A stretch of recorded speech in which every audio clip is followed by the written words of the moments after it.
This is The Strange Recital, a podcast about fiction which questions the nature of reality.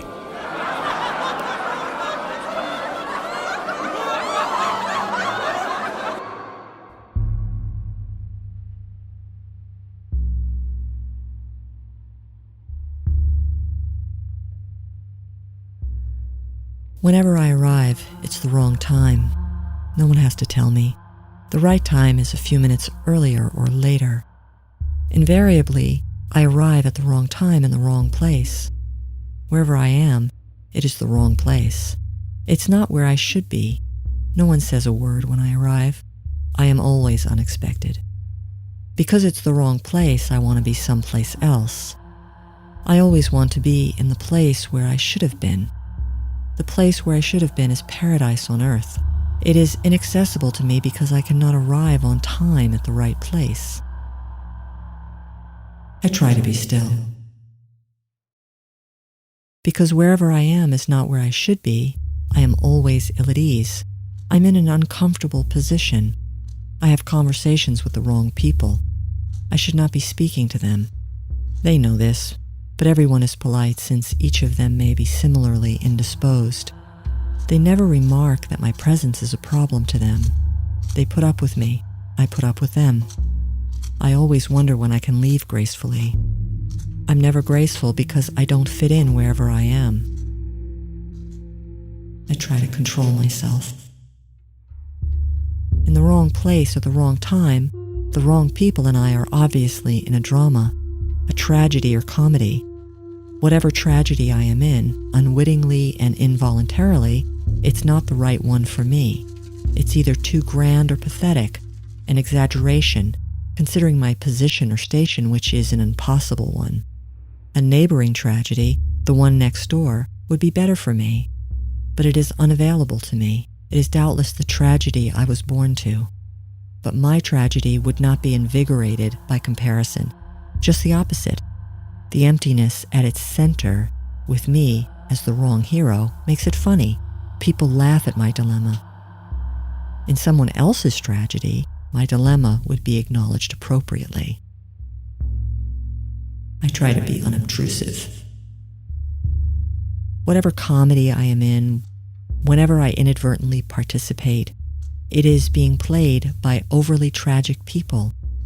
It's the wrong comedy. I am unsuitably sad. I forget the punchlines and tell jokes badly, with the wrong timing. People cry at my ill-timed jokes. I cry when I should laugh. When I am mistakenly in the audience at someone else's tragedy or comedy, my reactions are consistently wrong.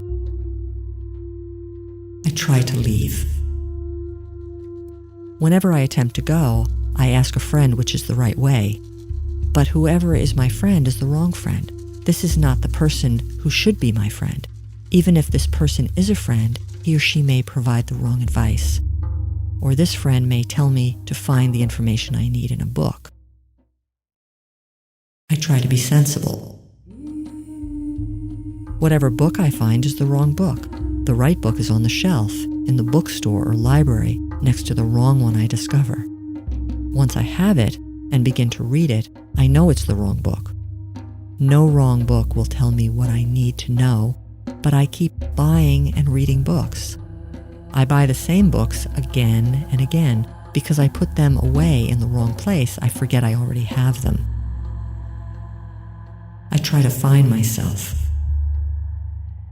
Whenever I flee to a place I think I've never been, I discover that I've been there before. I hated the place on my first visit, but I've repressed the memory of it. I return to hated places often. I have seen many movies again, too. I go twice to places and see people and movies I should never have visited or seen in the first place. I try to abstain. Whenever I see myself in a mirror, I don't believe the person is me. I believe I'm seeing the wrong person. This person masquerades as me.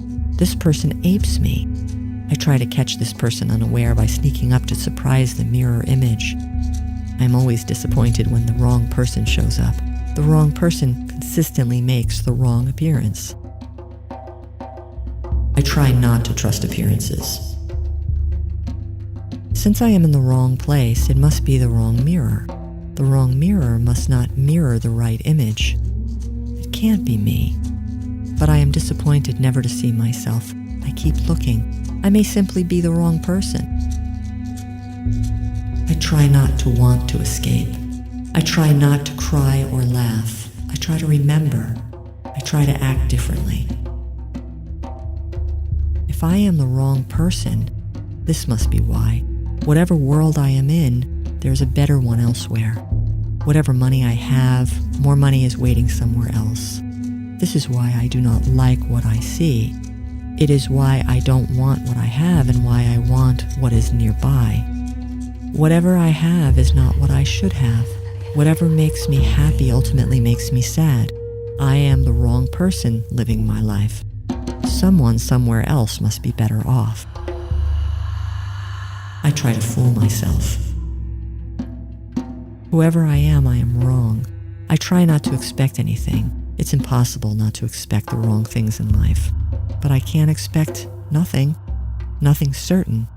This may be wrong. I try not to jump to conclusions.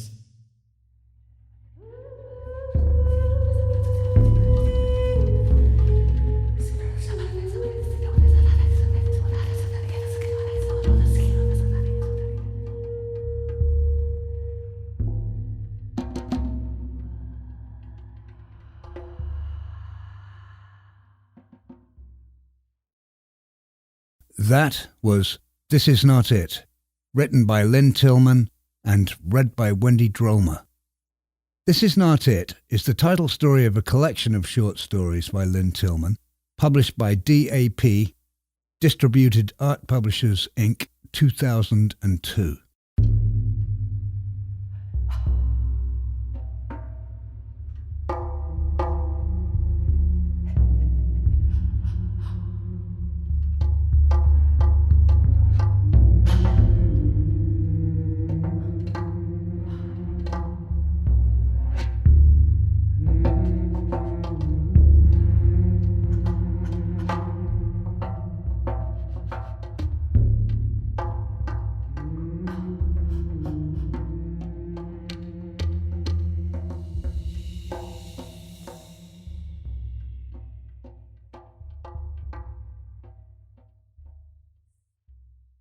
We're talking with Lynne Tillman by phone today. Lynne, welcome to The Strange Recital. I'm really glad we're able to feature your work. Thank you very much. I've read many of your short pieces, including a number of your Madame Realism stories, plus your novel, Men and Apparitions. You've published quite a number of books, and in 2014, your essay collection, What Would Lynne Tillman Do?, was a finalist for the National Book Critics Circle Award in Criticism. In this episode, we're featuring the title story from a collection of pieces that were actually fictional responses to various works of conceptual art.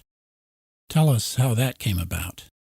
I guess I started writing essays on art in the early to mid-'80s, and I made a decision early on that I wanted not to write traditional art criticism, but I wanted to foreground writing, so that I wrote what I considered to be stories and essays together, narratives about or to these different art objects I was seeing. And I was very fortunate that at that time, 1986, Craig Owens was a senior editor at Art in America, and he asked me to contribute something to a symposium, written symposium on Renoir. And I had this character, Madame Realism. Yeah.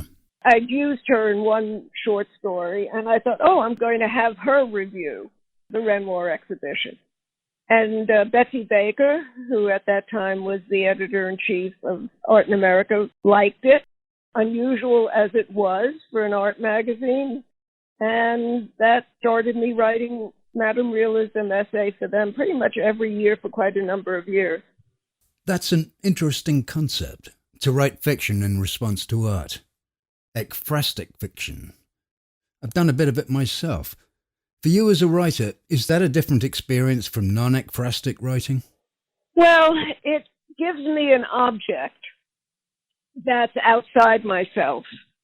It's something, I didn't make up this object that I'm looking at, whether it's a piece by Steve Prina or Barbara Kruger or any of the number of people, artists whose work I've seen over these years. And in that sense, it's a little easier because I don't have to make up the object as I would when I'm writing a novel or just a short story. Long ago, when I was in the writer's studio, we focused on being very clear about the narrative voice or persona we chose to write in. So, who is the narrator of This Is Not It? The narrator is in every person. It's that I. Ah. It's an anxious character. It's neither male nor female. It doesn't have a gender, or it could have any gender. I wrote it with the notion that most everybody is very, very anxious about how they're perceived. And also anxious about what they themselves want and why they want it, and the anxiety about not getting things done. I just went into that, and that came about because of a work of Juan Munoz, a Spanish artist who worked primarily in sculpture, and I was asked to write for a book about his work. And he did a room he called the Rain Room. I think that was what it was called. And inside the rain room, it was raining, but the room was inside a bigger room in which it was not raining. And of course, the idea of the grass is always greener came to me. And then the notion of this is not it. This is not what I want. I'm always in the wrong room, and so on. On the page, the story begins with a Wittgenstein quote. "If I were only somewhere else than in this lousy world." Does that suggest this piece is a kind of philosophical expression about the human condition? A feeling of life in the world being in a contrary position to the individual? Well, I mean, those are very great ideas, and I don't think I could, or I don't think any writer should claim that kind of position. Of course, I would hope that some readers felt that that's what they were involved in when they read it. You know, how do we live in this world? How do we deal with the questions, ethical and otherwise, that we're faced with? Yes. Well, I'm interested in how uncategorizable your short stories are, how they go against many tenets of traditional storytelling, as we just heard in This Is Not It. I have these voices in my head saying that stories like that can't be sold. People want plot, etc., etc. So, did you ever have any doubts about such an unusual approach? I took the approach I took because when I decided I wanted to be a writer and I was 8 years old, it didn't occur to me, and of course it wouldn't occur to an 8-year-old, that my work would or would not be published. I just wanted to write. Basically what has been my impetus from the beginning.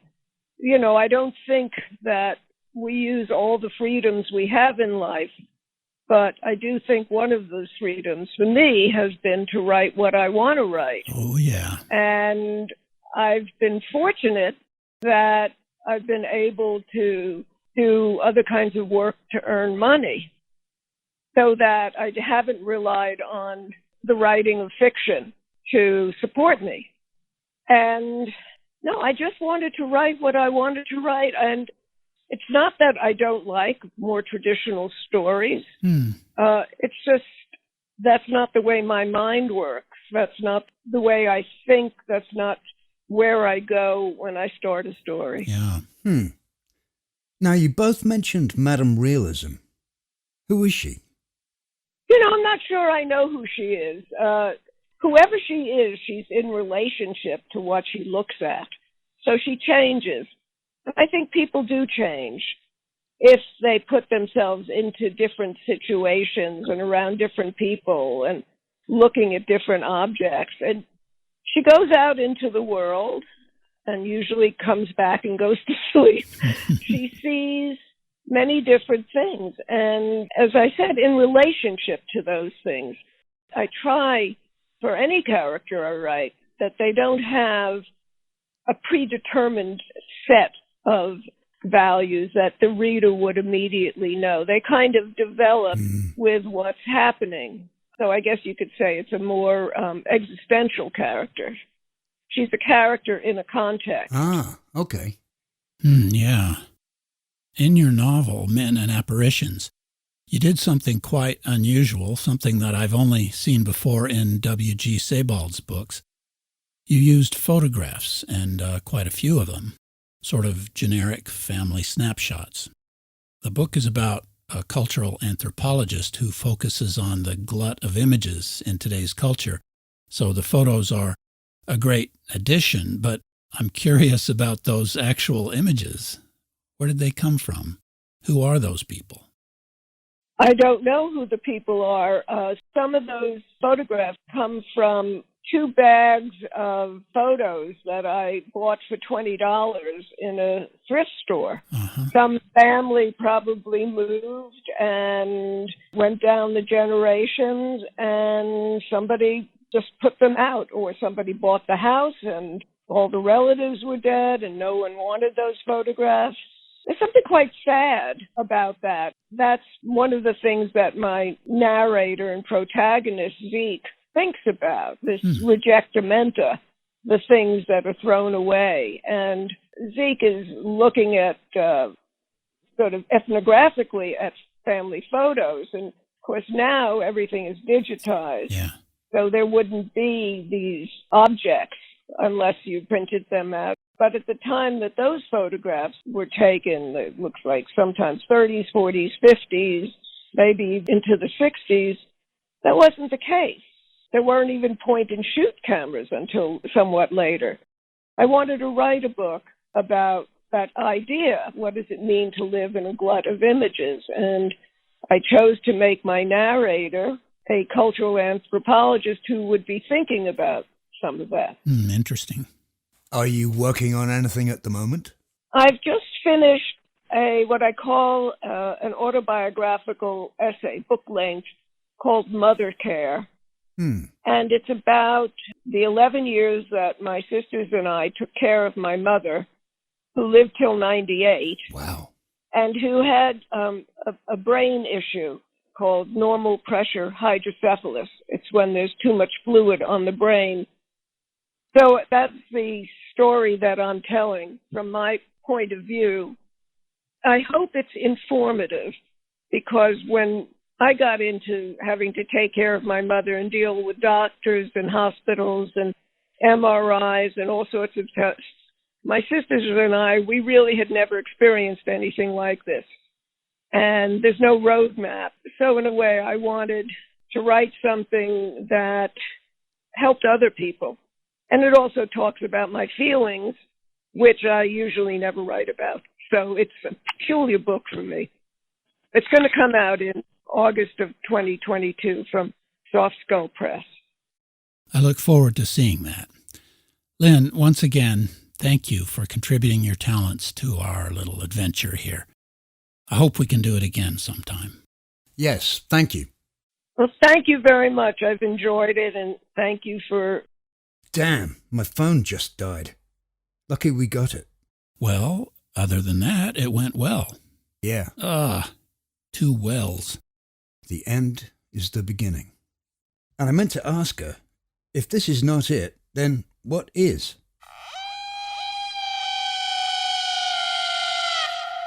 This is The Strange Recital, on the web at thestrangerecital.com.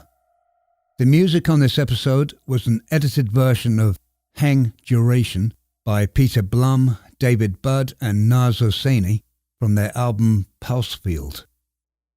This is not episode 216 062.